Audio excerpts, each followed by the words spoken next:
السلام عليكم. halkan waxaan ka salaamayaa Sheekh Shabil Ilaahi ha ku xifdiyo adiga iyo dhammaan ummadda muslimiinta Ramadaan Kariim. waxaan joogaa wadanka Sweden. waxaan weydiisanayaa sheekha anigoo sooman ayaa waxaan jamiic la sameeyay xaaskayga maxaa igu waajiba wabillahi tawfiiq. alxamdulillaah allahna wada xifdiyo aamiin. arintan oo kale xilliga nabiga dhacday sallallahu alayhi wa sallam nin baa u yimid rasuulka Ilaahay oo waan halaagsamay. nabigu wuxuu maxaa ku halaagay?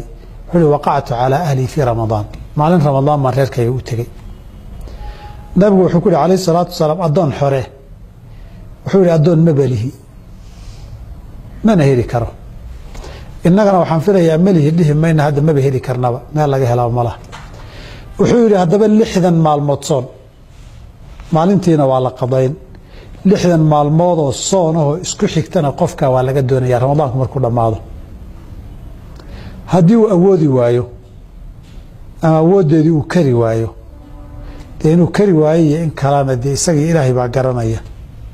soddonka Ramadaan baa haddaad soontay wadan waxba noqonin dee soddon kale waad ku dari kartaa, soddon iyo soddon kalena waad soomi kartaa, waad awoodaa wey.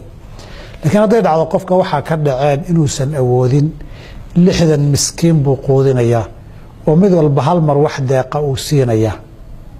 saddexdaa darajo baa la marayaa maalintii iyaduna qadaheedii waa laga doonayaa. saddex qofkan saa'ilkii istighfaar iyo tawbada Ilaahay u noqdana waa laga doonayaa inuu 60 ka maalmood soomay isku xiga Ramadaanka kadib maalintiina qadeeyana waa laga doonayaa.